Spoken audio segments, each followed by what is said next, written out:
Hello, everyone, and welcome back to another episode of Behind the Smile. Today's guest is Alisha Burns. Alicia is the founder of Solo Mum Society, a coach, author, and solo mum by choice, who is known for her honest take on the life that looks fine on the outside.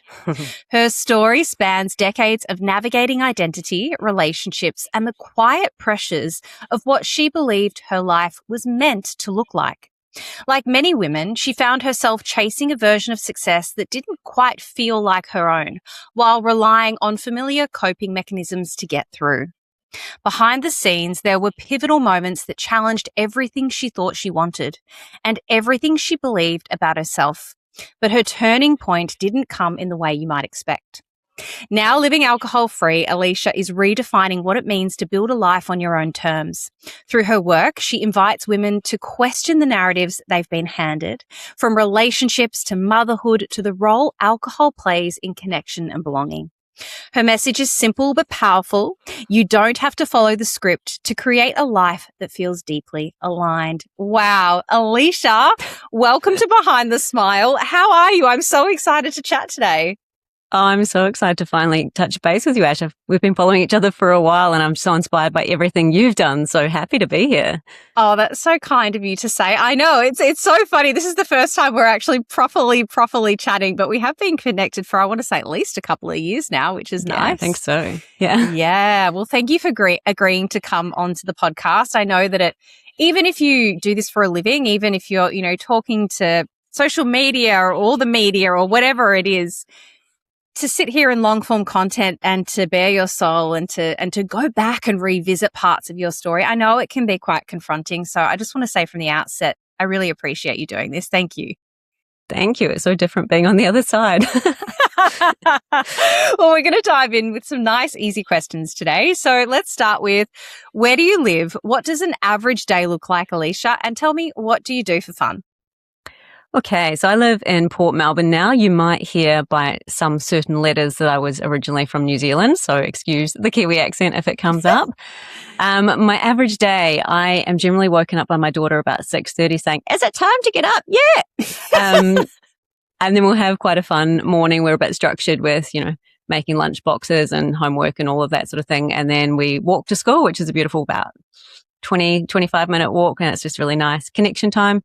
She goes off to school and then I come back and try to rein in all of the ideas I have and grow my business, which is supporting women who are having babies on their own using donor conception. So a lot of content creation, website development, all of that sort of stuff, podcast recordings, because I have a podcast as well. And yeah, just trying to keep myself focused on one thing at a time, which I chase all the butterflies, so that's fine.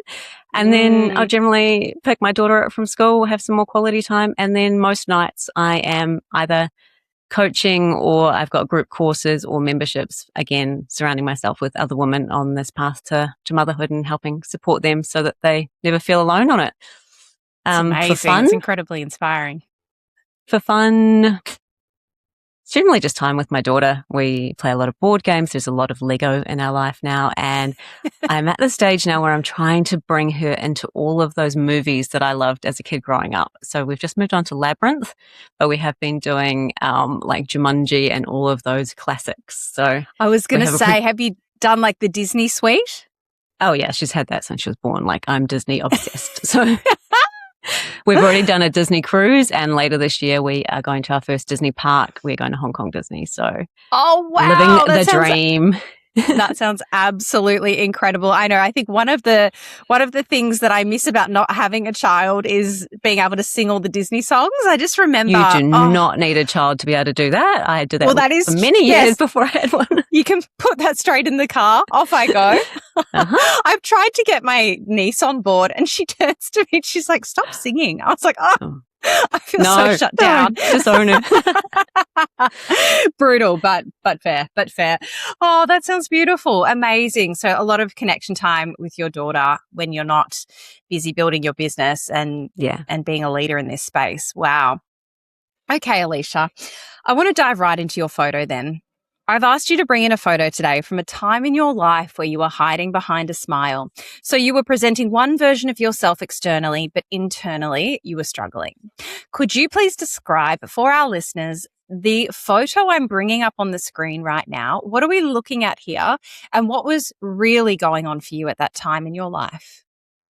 So this was me on New Year's Eve, the first year that I'd moved to Australia. So coming up 11 years ago, I guess. Yeah, it would have been 11 years at the end of this year. I was probably the thinnest I've ever been. I had got work on my teeth done, so they were straight again, and I was feeling outwardly very confident in my appearance. I had finally secured a job. It took me a bit longer than I thought it would when I moved to Australia to find a job.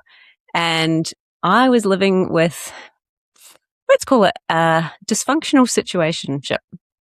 I think outwardly I was giving the impression that, I had a great group of friends. I now had a great job. I was a marketing manager for a top brand in Australia.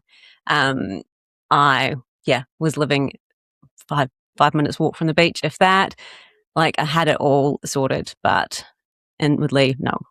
The guy I was living with, I had been, in a situationship with in New Zealand. He was living with me here, and then we never dated or did anything once he lived here. But I was still madly in love with him, and he was just about to move out from me and move in with his girlfriend that he had found since he'd moved to Australia. There was a lot of desperation of me trying to find someone so that, I wouldn't be left all alone. I was worried about money because what I was earning at that job wasn't enough to pay the rent in the beautiful apartment that I had in Port Melbourne. And it wasn't panning out how I hoped it would. I hoped that I would magically move over here after the circumstances that I left in New Zealand, and that things would be amazing like I'd always dreamt of, and that I would have found Prince Charming, be in a relationship, great job, and live happily ever after. But it was not to be. How old were you at the time when you moved over to Australia? 35.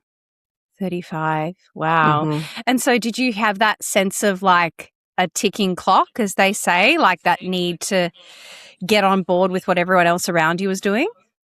Absolutely. So I had tried desperately to make that happen for myself previously. And 3 years before I moved, my marriage had ended. I had been through 3 years of infertility treatment with my ex-husband, and he left me 2 weeks after my son was stillborn. So, all I wanted was to find my person and move on to that next stage of my life and catch up to everyone else that was so far ahead of me by that point. Oh my goodness. Are you okay if we talk about the infertility struggles and just the impact that had on you emotionally and mentally, spiritually? I mean, I was only in it for a short period of time with my ex-husband. We were trying for about a year and then eventually fell pregnant, and I did lose that baby early on. And I remember just as the woman in that feeling like I was carrying, I want to say 99% of that mental, emotional load, tracking my cycles, the disappointment, feeling let down by my body. Like it's just so heavy. What was it like for you? Soul destroying. I completely lost myself in that, and you can't see it so much at the time, but I mean, we got married at 28. We were the second from our group of friends that got married, and then everyone else got married maybe a year or so later, and they all seemed to get pregnant a month after getting married. At one point, I think I had 13 friends that were pregnant while I just kept getting my period every month. And I remember my husband saying, "Oh, are you sad because you got your period again?" So just the weight, he was fully on board. He wanted 4 kids. Like, he really wanted it as well. But he didn't want the pressure of having to perform at a certain time of the month. He just thought that it was just going to happen as it was. Yeah. Turns out now that I know more, I'd had some precancerous cells removed in, I was about 25, 26. And through that, with scar tissue on my cervix, it actually was the main reason that we couldn't get pregnant. But we didn't know that at the time. And it was just like negative after negative every day, pretty much. I just remember as it drew on, seeing some random stranger pregnant walking down the street, and it was set me off. There were so many women at work, and it was at that age. So everyone was getting married and getting pregnant, and I wasn't. And I just felt so left behind, and I just wanted to be happy for people, and I just couldn't. And I just completely lost myself in that. And I would be so good every month up until, we tried. And then I would get my period and then I would just go on a bender because it was the only way of coping because I didn't have a supportive partner at home. I can see now in hindsight. That was going to be my next question. What sort of role was alcohol playing in that? I was exactly the same. I was so good because all I wanted to do was get pregnant. And then as soon as my period came, no. And that would be my coping mechanism. And it would be probably the only thing. And I remember one New Year's we had a party at our house because my ex's friend was over. And I think 4 of the women there were pregnant and I wasn't yet again. And I thought I would be. It's like all of those little milestones. You're coming up to Christmas. It's like, I'm going to be pregnant this Christmas. It's going to be, I'm not going to be able to drink. I'm not going to be able to drink on New Year's, but I could drink because it was negative yet again. And I remember I was happy until a certain point where it ticked over. And then I remember at midnight, I was on the floor in my bedroom, bawling my eyes out, hiding so no one could find me because I just didn't want to be there. I just didn't want to be surrounded by all these happy people when I was just so miserable. And all I wanted was to have that baby. And you feel so guilty because, this is what would happen for me is one of my friends would share that they were pregnant and I wanted to be happy for them, but I was also consumed by my own disappointment and grief and this just deep sense of yearning. It was really, really hard. I think I beat myself up a lot for that. You should just be happy for them. But yeah, it's a very lonely experience, I found. Was there anyone that you were talking to at the time, like girlfriends or family? No. Not really. My husband wouldn't let me share that we were struggling with anybody. And most of my friends were getting pregnant so easily. So I didn't have anyone that was experiencing it. One of my good friends was about to go through IVF, but that was more because her husband was never in the country because he was in the army. Like that was the closest I had. But she was someone who was much better at just getting on with life or not showing it outwardly. And I was struggling so much. And I think maybe her husband was a better support in her family, which mine weren't. And we used to have my in-laws around, and his dad would just be making comments about, oh, that's a good family-sized dish. You better hurry up and have kids. And all of his extended family were like thinking I was putting my career in front of having children. I didn't want them. And so they'll keep judging me and being so awful. And he would never correct them because he didn't want people to know that we were struggling to get pregnant. And it was just so isolating. And I eventually found a Facebook group once we started fertility treatment, and that really helped. But until then, I was just very, very alone. And do you mind sharing a little bit more about what happened with your son? So we went through 3 rounds of IUI. The 3rd round got pulled because it was too likely chance of triplets. Nobody wants that. And then we went to, I remember us going to America. And again, I was like, I'm not going to need to do fertility treatment because I'm just going to relax in America and I'll come back pregnant. And I didn't, but I had booked the appointment before we went. And then we ended up having IVF in the end. But even that was hard to get my husband to agree to in the end. He'd started a new job and I think he'd found a good social circle. And so he wasn't that concerned with it all. He just still wanted to think it was just going to happen naturally, which of course it wasn't. So I see all these movies with people and their partners are injecting them with the hormones and everything else. It's like I was doing that all on my own. I was going to the appointments and the blood tests by myself, before work, because he didn't work anywhere near me and all that sort of thing. But it's like, this is just what I have to do to get it. And it becomes that you're just on the roller coaster and you just have to keep going once you're on that train. And then we're finally successful, which was incredible. It took a long time for me to believe it was real. But then, I had people around for dinner and got to surprise them with the news that we were finally pregnant.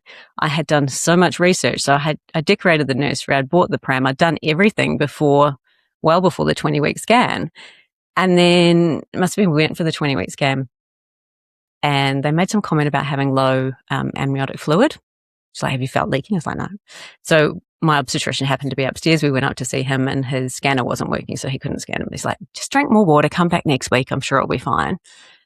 Came back the next week and he just said, I'm so sorry, I can't find a heartbeat, which is not what he was expecting to say. It was a shock for everyone. So he was 21 weeks. So I had to be induced the next day and give birth to him. And my husband sat in a chair and texted his other woman. Oh my gosh. Yeah. Oh, Alicia, I'm so sorry. That is horrific. It's kind of weird going back over it. Yeah. Yeah, thank you for sharing. I really appreciate you going there and sharing that part of your story. Was that sort of the final straw for you to then realize that the marriage was over? Mm-mm. No. Okay. No. My husband wouldn't. So when a baby is stillborn, you have to register their birth. You have to organise a cremation or a burial. And I met the most incredible people through the hospital, which was SANS, which I think they've got a different name here in Australia, and the most incredible funeral director. So organised a funeral. My husband wouldn't let us invite anyone other than immediate family. But I was like, okay, fine. But I organised a wake to have afterwards. And I think that was really important to me to celebrate what my son had meant to me, but also to connect with everyone. Like I remember coming home from the hospital the day I gave birth to him, and there were just like all of these bunches of flowers by my front door. And I was like, oh my God, who died? And it's like, my baby did. Like it wasn't processing. And my husband had rushed me out of the hospital so quickly after I gave birth to him that I hadn't really held him or anything. He didn't want to see him. And I woke up the next morning and just realized that I needed to start being selfish. He was being selfish because he rushed home because he wanted to get to the gym. So I needed to start being selfish for me. So, I organized with the funeral home that my parents and I could go and see him and hold him. And I invited my ex's parents as well, and his mum came and she got to hold her first grandson. His dad wasn't interested in the slightest, so I guess we can see where that came from. And then I had the wake, which was beautiful. I could see all my work friends, and I had photos and things like that to share. But I don't think I really processed it for quite some time. And then 2 weeks later, I was about to go back to work on the Monday. My ex was very insistent on going out on the Friday night. Fine, whatever. We had sex the next morning. Afterwards, he said, I wish we'd used a condom. Whereas in my mind, I was just like, it's just a speed bump. We just need to get back on it and we'll get pregnant. And then I went back to work on the Monday. On the Monday night, he didn't get home from work till about 8:30 and told me he no longer wanted to be with me and he didn't see a future with me. And I needed to think about why he fell out of love with me. And then it took a bit of conversation to then work out that no, he had cheated on me on the Friday with someone that he worked with. So, oh my God. It's just like knock after knock after knock. Mm. Oh, Alicia. It does make it quite easy to not want to try and fight for a relationship when that's how it ends. So if if you could leave me 2 weeks after that, you wouldn't do that to a complete stranger. Literally. And I quickly realized I wasn't actually sad about him leaving. Mm. But my marriage vows meant so much to me that I would never have left him. And I was always, had we had children, overcompensated and done everything I could to make our kids happy and make it work. But I can see if we had stayed together, it would have been toxic. I would have been nagging him. He never would have been the father of the children that I would want to have been, but I couldn't see it. And I was so stuck on that. Growing up, I have to get married. I have to have kids. I have to have the big house, the, quiet cul-de-sac, all the rest of it. And I just made that happen. But in hindsight, it definitely wasn't the right person for that anyway. And did you find that your drinking accelerated around this time as a way to cope or to self-soothe? Oh, yeah. God, I remember the first time that we did an IUI, and I worked in marketing at the time. We had an agency meeting all that day, and I got the results at 4:00, and it was the first negative, where in my head, I was like, well, I'm doing fertility treatment. It's going to work now. And then we went to this drinks with the agency, and I proceeded to get so drunk, I left my car in town and got a ride home with a guy I went to high school with that I hooked up with in high school, and told him everything. He had 3 kids by that point, and it was just that was my coping mechanism. But then all of a sudden, 32, single, and, we'd been together 9 years. It's like, what does this look like? I don't know other single people, especially not other single women. Sold the house and everything, but then it was like, you've got a social life again. And then all of a sudden, all I wanted was to meet the next husband, really. I was convinced that by the time I was divorced that I would be engaged again. And I was doing everything possible to meet someone, and that generally involved a lot of alcohol. Mm. Did you find that in that period there was a lot of self-doubt, a lot of inner criticism as to like why you weren't finding someone? What was sort of your mental state at that time? Yeah, and I think I'd been like that my whole life. So as long as I can remember, the most important thing for me, the only measure of success really for me in my life was having a partner or a boyfriend or a husband. I remember when I was young, I started drinking when I was about 14. And a lot of that, I think, was to quiet the voices in my head because all of a sudden, I could be fun and I didn't worry about what people think. And then I could be more confident. And then, I would end up hooking up with guys or sleeping with guys or whatever it was. And it was like, yay, attention. But they never wanted anything more from me. I was just that girl. And so then that would make me spiral more. So it was either I'd go out, I'd get really drunk, and it was either I was going home with someone I shouldn't or doing something with someone I shouldn't, or I was walking home at 3:00 in the morning, bawling my eyes out because I'm so fat and ugly and nobody ever wants me. And it was one extreme or the other. There was no middle ground. There was no moderation of any sort. And then all of that just came back when I found myself single at 32 again. The only thing that mattered was that somebody liked me back.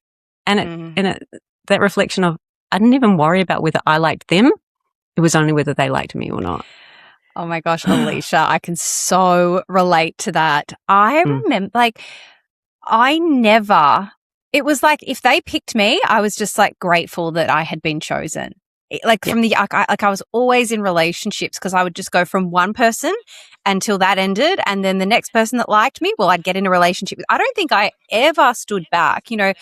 My brother, my sister-in-law, because she's known me a long time, will always go, honestly, Ash, we don't know what was going on in your mind. And I'm like, well, there was actually nothing the only thing that was going on in my mind was just a need for love and validation. I was never thinking, is this person right for me? What value do they bring to the relationship? None of that. I was literally just like, oh my gosh, okay, they've picked me. I better just, I'm going to go along with this now. And I would almost convince myself into liking them. I didn't even get ones that wanted relationships with me though.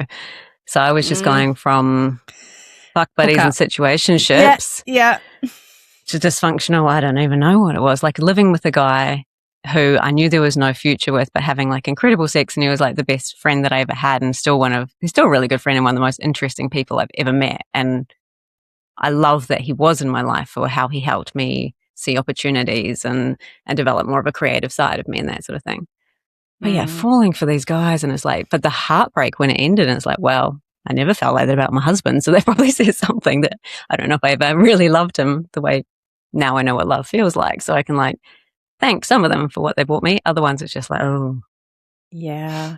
And that's the ones I remember, to be honest. So, Well, that when you're drinking, you do make those decisions where you self-abandon. And yeah, for sure, I've definitely gone home with people that, I don't even remember the next day. Like it's crazy the behaviors that play out when we drink versus the way we show up when we're sober. Like I'm like two different people completely. Dr. Jekyll and Mr. Hyde. It's really sad. I can see the sadness of the version of me that needed to drink and then played out those roles and that desperation to be loved. So, Alicia, help me piece together. After you moved to what was the catalyst to decide to move to Australia? And then once that relationship or that situationship finished up, connect the dots for me to the point where you decided to embark on this journey that you're now on. Right. Well, I think the guy that I was living with in Australia was probably the catalyst for me moving here in the first place, actually. So sold the family home, bought my own house, went back to focusing on my career because that had kind of taken a back seat while all I cared about was trying to get pregnant. And I kind of jeopardized my career a bit at the time, to be honest. So put a new focus back on that.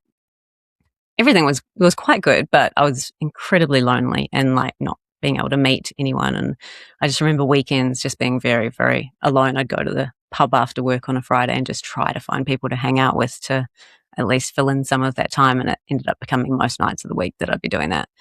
But then the situationship, whatever we want to call him, he was moving to South America, and I was like, well, why am I still here? Like you're in New Zealand. It's a very small place. If you go on the dating apps, you know everybody on there and you know why they're on there. And it's like, I'm not going to meet anyone here. I've never lived overseas. Well, why don't I try it? I was in the point in my career as well that the company I worked for was great, but nobody left. So it's like, if I want to go somewhere else, I probably can't do that in Wellington because it was mainly government jobs, which I wasn't interested in. So I was like, well, I'll move to Australia, see what happens. I can always move back.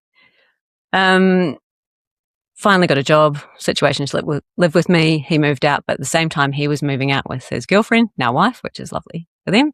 I got a brand new job as well. So I got to leave the one that I was doing that wasn't paying me enough to cover the mortgage or the rent. So suddenly I was like, okay, I can afford this. And I got probably my dream job. So I launched one of the big four banks credit card loyalty programs from scratch. So that was massive opportunity, and absolutely loved it and threw myself into it. So I didn't have to be at home by myself feeling lonely because I worked like 60, 80 hours a week. So, but I was doing something that gave me purpose that was more than just having a relationship. But then those weekends would come, the drinking would happen, and all the rest of it. And it was my coping mechanism. But it was a very different culture to what I was used to. And most people there were married and had young kids themselves. So I didn't have that group of people to go out with. I really struggled to make a group of friends when I moved to Australia, which I wasn't expecting. I kind of was a tag on to people. That kind of goes back to that whole caring more about what they thought of me than I thought of them, or whether they are really people I want to be friends with or whatever else. And then dated a lot. Speed dated, went on all the apps, went to the bars, did everything, didn't meet anyone. And then my dad suddenly passed away when I was 38, which I wasn't expecting. Nobody was. I managed to make it back in time and I think I was back 5 days and then he was gone. But he, got to see each other, got to tell me how proud he was of me and everything, which was really beautiful. And at the time I was dating a guy, so I think he had hope that it was all going to work out. So he died happy, which is good. But the day he died, my best friend said to me, he would have made such a good granddad and you would have made such a good mum. And I'm like, what am I doing? Like, I have not had anything close to a relationship since my marriage ended, 6 years earlier. If anyone can do it on their own, it's me. Stuff it, I'm doing it. And I remember I got quite drunk the day Dad died, as you do. And I came home and I said to Mum, this is what I was thinking. She's like, oh, I was wondering if you're going to do that. I was like, were you going to tell me that? Because it was not on my radar at all. And so I kind of came back to Australia and I was like, right, he's got till the end of June and then I'll reassess. He already had 2 kids to 2 different women. He didn't want any more. I don't know why I was with him. And somehow in my head, I thought I was okay being a stepmom more. And so then at the end of that year, I started the process. I needed to let my insurance waiting periods kick in and align because I knew that I'd want private birth and obstetrician because I thought I'd probably have anxiety with my pregnancy, which I did. And so then, I had a baby with a donor.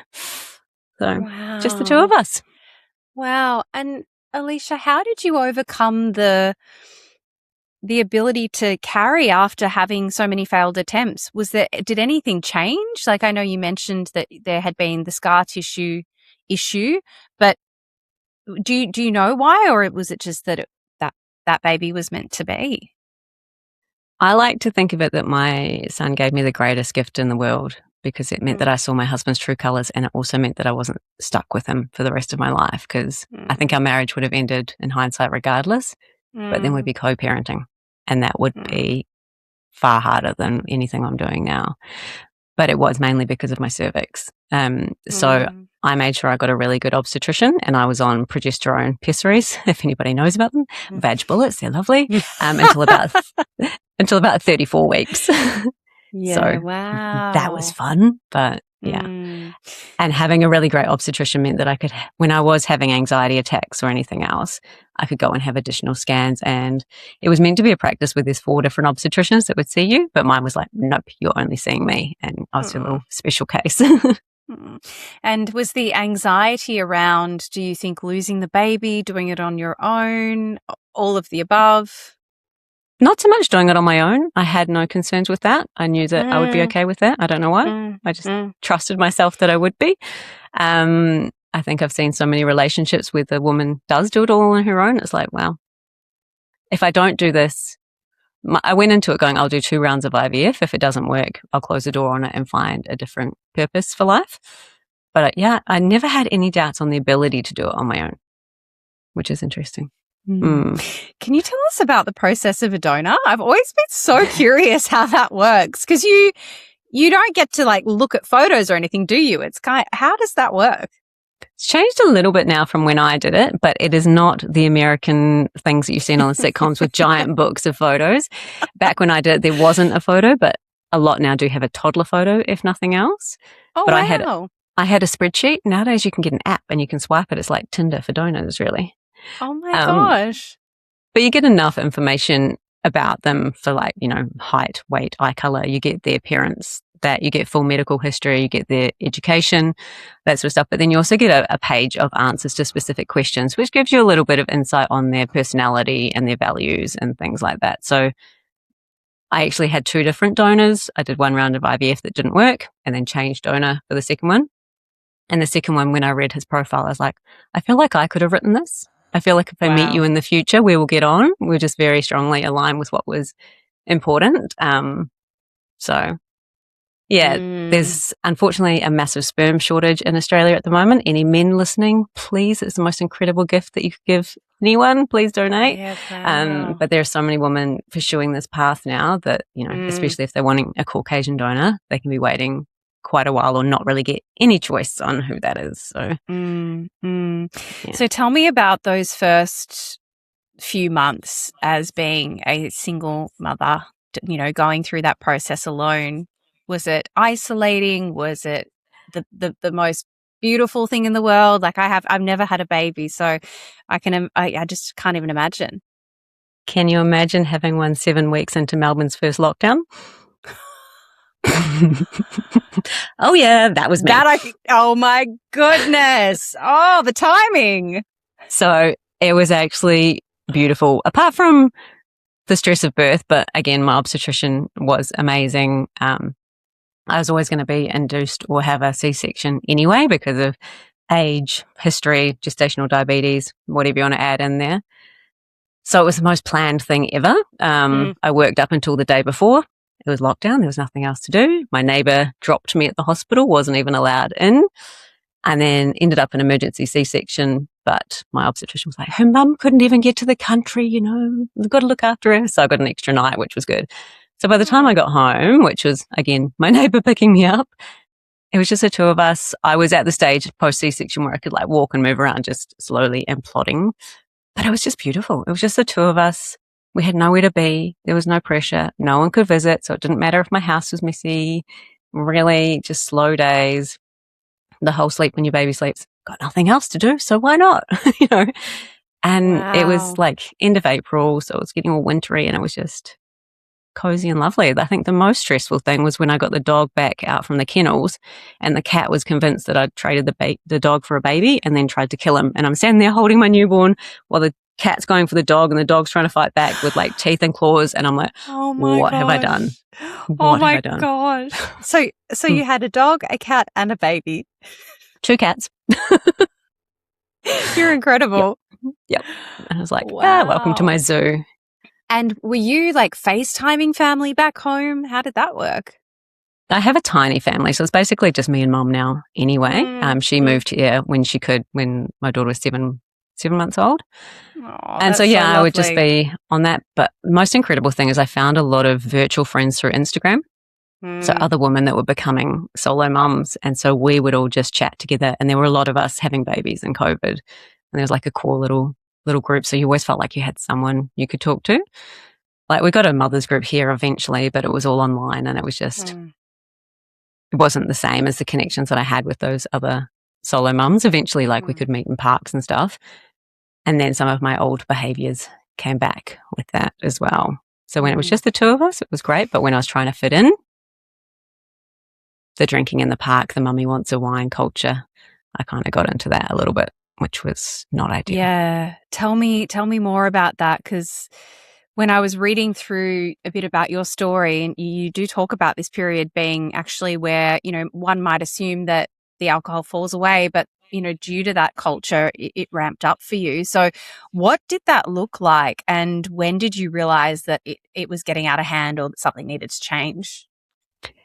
Yeah, I think it was when I was just trying to fit in with Mother's Group.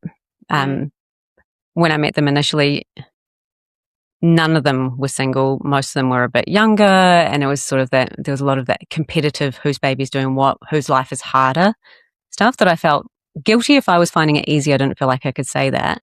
And then if I was finding it hard, which I wasn't, I didn't feel like I could say that either. So it minimized my voice quite a bit, and I lost myself a little bit in that group. And I really wanted to fit in because I think there's this perception that your mother's group are going to be your children's friends for life and everything else. And they all got into drinking, which I think a lot of people were doing in COVID anyway. But, we weren't allowed to sit down at some point. So we'd go for a walk and we'd get a takeaway, like gin and tonic or something, and walk whilst drinking.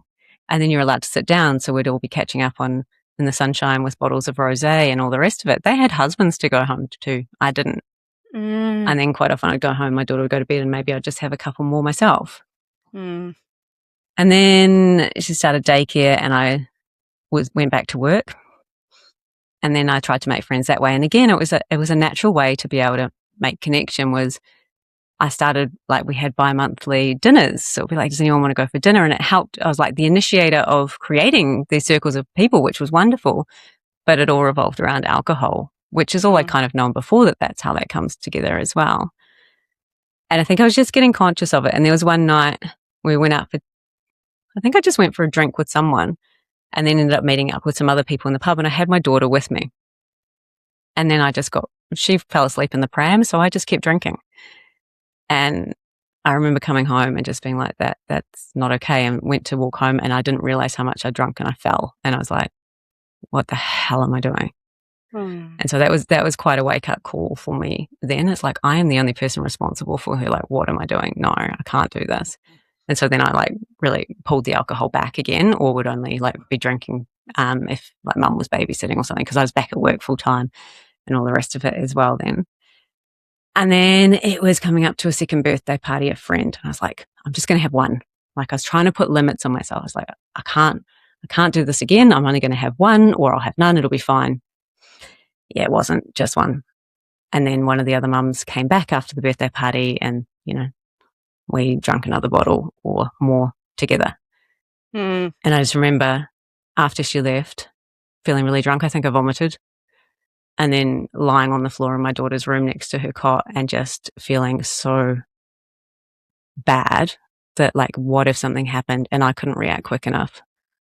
What if I had accidentally hurt her? What if she woke up in the middle of the night and I was too pissed that I wouldn't hear her? Or, what if she choked and I couldn't respond? All of those things. What if I couldn't drive her to the hospital, and so then they took her off me, and all massive spiral. And I always spiraled quite a bit, but once you're a mum and you realize it's all on you. And I just woke up that next morning, I was in just such a funk. I was like, I just can't do this. It's not worth it. I didn't go through all of this to have her to then put her at any risk for some behavior that I'm doing, because I can't handle myself with alcohol. And when I say I can't handle myself, this is 3 bottles in. Alcohol tolerance was great, but no. And then it was just like, no, I can't. It's all or nothing, and it's going to have to be nothing. Wow. And I haven't drunk since. Wow. To have that realization, I think people can stay stuck in the trap of moderation for their whole life. And I used to always find that it was such an uncomfortable place to be. If I had to moderate my drinking, I wasn't enjoying my drinking. It was like I wanted to be able to drink the way I wanted to drink, and not have to be counting my glasses or watching it, being mindful of the speed at which I was drinking. Anything like that, I just, it wasn't fun for me. And I had that exact same reason. I've actually found it way more freeing just going, I don't drink, than being somebody who was just going to have one or two. That was way more uncomfortable. So I remember a few times, when I was younger, after my marriage had ended, that I'd do 100 days alcohol free and stuff. I always knew I didn't have a healthy relationship with alcohol, and I could stick to 100 days alcohol free, and it was fine. And I always had kind of like substitutes, like I'd have lime and soda in a wine glass. And I still drunk it just as fast as I would if it was wine. I was always a fish. And now I drink quite a lot of alcohol-free wine, but it's still, there's no alcohol. It's like just that same habit, but there's no alcohol whatsoever. So I don't miss it at any point. Yeah. I'm actually the same. I rarely drink alcohol-free drinks these days, but if I do, I drink them. I remember I've told this story before. I went to a baby shower in like my first, I think I was maybe just over a year sober, maybe less. And I think I drank like 8 alcohol-free Heinekens. Like and I felt just like normal. Exactly. And it was that real like desperation to like get it in me, you know, to fill that void. And I just had the worst tummy cramps afterwards. It was horrible. But yeah, I think that you just not like, yeah, that relationship to alcohol and that, you know, that feeling that it gives you. And it is just, to be free from that is such a gift. What did you do to get sober? Like what support did you lean into, or was it just like you made the decision and that was it? Mostly it was just made the decision, but then I found some books. This one, Quit Like a Girl, something like that. And I read that and I was just like, there was so much of that which talked about how women get sucked into the culture of drinking. And I think that's where that whole mummy needs a wine thing and stuff now really, really annoys me. And it's just that whole, you need to have wine to be able to cope with like everyday life. And it's like, and just the marketing and all the rest of it. And I think that just really appealed to my psyche and just helped validate more what I was doing. And I think because I spend most of my time now with other solo mums, most of them don't drink either for similar reasons, because it's all on us. And it's just, you don't want to be out of control and not being able to handle a situation because of something like that. The alcohol. So I think that makes it easier. I have no social life. I'm fine with that. Like my life is my daughter and my work at the moment, but my work is very social. Like I'm talking to a lot of women all the time, but the concept of going out to a bar, spending all that money, just no appeal. So I think that makes it easier as well that I'm not in many circumstances where I'm surrounded by it either. Yeah. So it's been interesting, like school and stuff, and trying to make connections with the school mums where there is a lot of that sort of social side of it, but it's like, it's just not an interest for me. I find ways to make my social life work for me and my daughter. So we have like a WhatsApp chat of the ladies of my building, and every couple of months they'll come to mine after my daughter's asleep. They'll all drink and I'll have my fake wine. But, you know, my neighbour downstairs with 4 boys and a husband, but she'll drink fake wine with me. Like there's a lot more people that are happy to drink the fake wine too. So it hasn't been hard. But I'm also not friends with anybody that I was really before I had my daughter. So life has changed considerably. It just happens, doesn't it? Things naturally fall away. And the more you honor yourself and stay in your integrity, I think life just starts to build up around you in a new way. So, Alicia, tell me, when did the mindset shift occur where you decided that, you know, as you so wonderfully put it, there's no need for Prince Charming, which is what inspired your business, I believe. When did that happen? A lot of people think that happens when I made the decision to have a child on my own, but I was very much, nope, he's gonna turn up when I'm pregnant. It's all going to work out. I really hadn't resigned myself to the fact that I was doing it on my own. It's just, if I don't do this, it won't happen. But everything else is going to work out. Like I'm going to find love. We're going to get married and it will all be happily ever after. And I think I had my daughter, and suddenly the gigantic hole in my heart that I thought was meant to be filled by a man was filled. It was like my missing puzzle piece. And I felt so content and just so complete and so comfortable in myself as well, which just magnified when I stopped drinking as well. Because I think I'd been a chameleon my whole life and just trying to fit in and adapt myself to that. But suddenly I knew I had to be the best me that I could be for her. And I felt like just this authentic change in myself of who I wanted to show up as for her. It was COVID. I was bored. I did go on dating apps.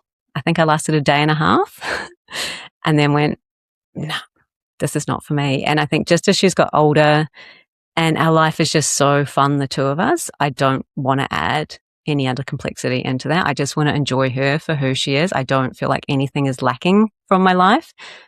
I'm also very conscious of the world that we live in at the moment and the risk that could put her in if I did introduce a man into her life, especially someone I didn't know that I met through a dating app. So I'm very conscious not to do that. But I don't have a need for one, which a lot of people don't understand. Like I met someone yesterday that I've known for a while who didn't realize I was a solo mum.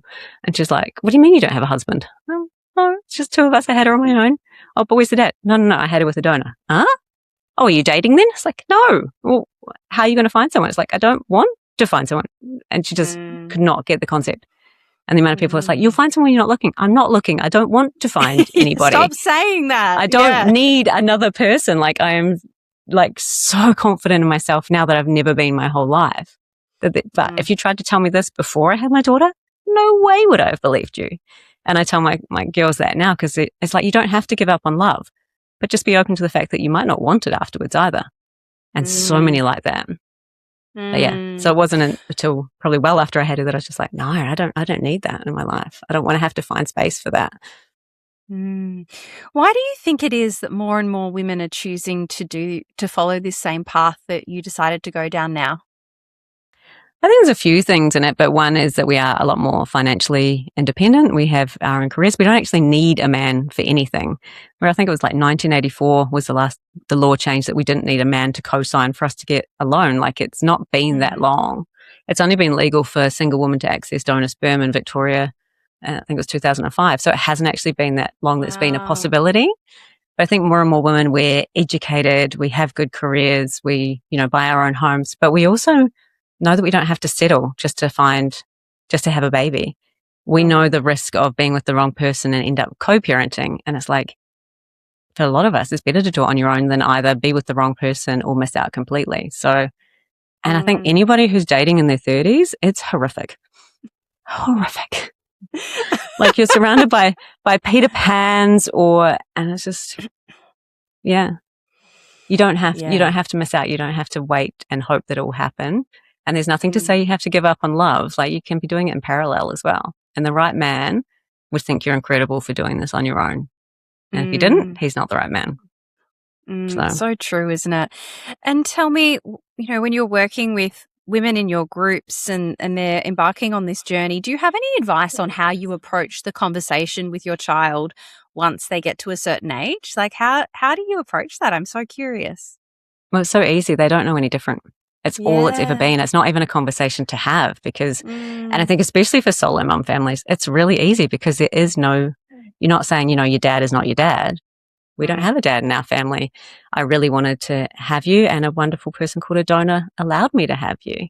And it's such an easy conversation to have. Like my daughter would proudly go and tell random old men at bus stops that, she doesn't have a dad, she has a donut.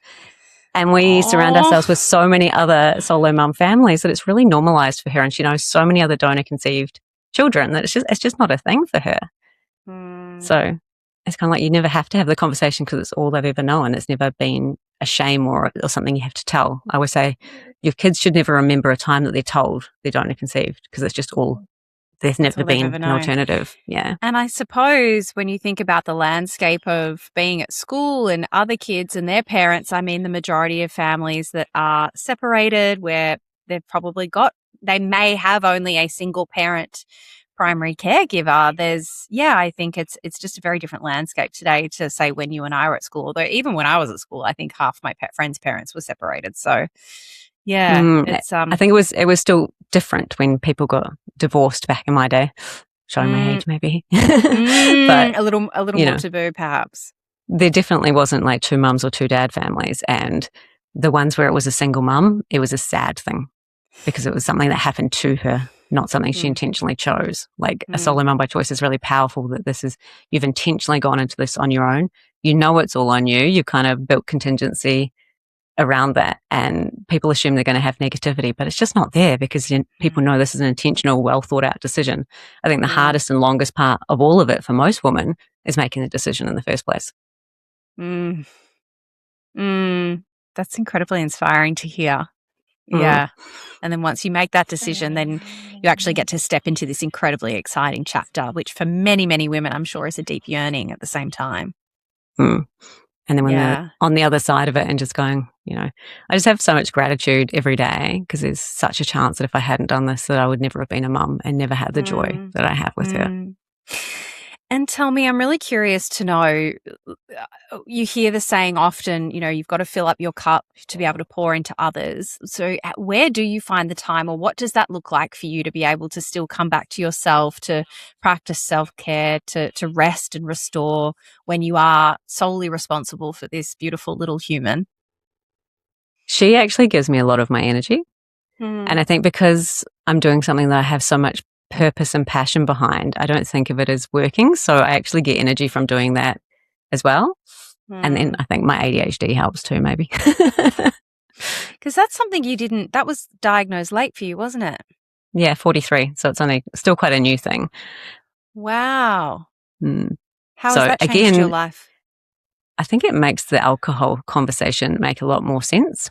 And had I known that, and the implications that alcohol has on neurosparkly brains, maybe that would have been the catalyst to stop drinking earlier.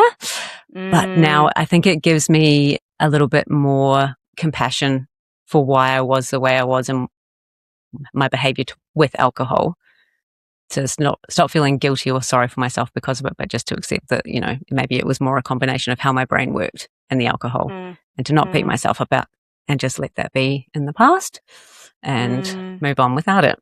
But little things like quitting the big corporate career and now working for myself, that in itself, like if I was still working corporate and being a solo mum, I would be a very different person. But it's also so courageous, Alicia. You don't have anyone else to fall back on, that to really back yourself 100% and say, I'm, a solo mum, but I'm also going to be a solo entrepreneur. Like it's incredibly inspiring. Or delusional. Yep. A little bit of column A, a little bit of column B. Whatever works this week. Yeah. We'll take it. Blind faith that's all going to work out. So I love it. Alicia, I'm mindful of the time and that you do need to go and get your daughter soon. So I just want to ask you 2 more questions, if that's okay. If people have been listening along today and they have a friend or someone in their life that they think would benefit from hearing this conversation, please send them the episode is the first thing I'm going to say. But what would you then say? Like, what are your recommended next steps? Would it be to get in touch with you? Like, how do you even start this process? Yeah. So if you're thinking about becoming a solo mum by choice, definitely follow my Instagram, which is No Need for Prince Charming. And then probably starting out with joining one of my communities. So I've got a free Facebook community, but then if you do make the decision, I have the most beautiful memberships with groups of other women at the same stage. So I've got one called The Bump, which is for women that are trying to conceive and pregnant, because nobody quite understands what you're going through except other single women. And just to have that support. And a lot of people don't really share publicly what they're doing. So you know yourself what it's like when you're trying to conceive, and maybe if you're getting not the results you're looking for, to be able to go in and just be really vulnerable and say how you're feeling with a group of women who completely get it and emphasize, and they're not there to fix anything, they're just there to hold you. Like, it's the most beautiful community, and it's probably the thing I'm most proud of out of everything that I've created. And we've had a couple of our first babies that were conceived while they were in the Bump membership, and every time I just it's just so beautiful. But it's like, surround yourself with other solo mums. They're honestly the probably biggest benefit, apart from my daughter, from this whole journey for me, is the incredible women that I now have the privilege of being able to call my friends, because they're all, strong enough and determined enough to go after and make their own dreams come true. And it's like, I'm so excited for my daughter to be surrounded by so many strong and inspiring women. Like, she's not going to have limitations because she's seen all these women that just make their own stuff happen. So yeah, follow me on Instagram. And just reach out, solomumsociety.com as well, and have a look at all the resources and courses and things that I've got on there. Amazing. And I will absolutely link all of that in the show notes so people can check it out. Let me ask you the final question now. What are your 3 non-negotiables that allow you to live your life today happy, authentic, and free? Oh, my daughter. Finding time for my friends, and even if that's just like messaging or sending memes, and finding ways that I can connect with other women. And I don't know, I think it's travel, making sure that we have holidays and we have things to look forward to. So in June, I'm taking 34 other solo mum families to Bali, which is a retreat we do every year. And then in November, we are going to Hong Kong Disney. So yeah. Wow. Oh my gosh. That's how beautiful that you're stepping into the retreat space and really bringing that community together. I'm such a fan of, as you know, I run my own retreats, and I just think there is no way to describe the feeling of being on retreat until you've experienced it. So I love that you're offering that for women as well. That's incredible. Yeah, so it's all the kids just seeing so many other families that look like theirs, and the friendships again that are built all across Australia, that it's this whole virtual village that is just there, and everyone just gets it. Everyone's been through their own crap to make this decision. There's no judgment. It's just easy and supportive and just beautiful. Like, I love it. And we get to go to Bali every year, so no. Huge fan of that. I'll be there in June too. We may bump into each other. Oh, Alicia, I've just loved chatting to you today. We say here on Behind the Smile that when we recover loudly, no one need suffer in silence. So I just want to say, truly, thank you so much for everything that you do. Thank you so much for everything you do as well, my darling. Of course. Take care.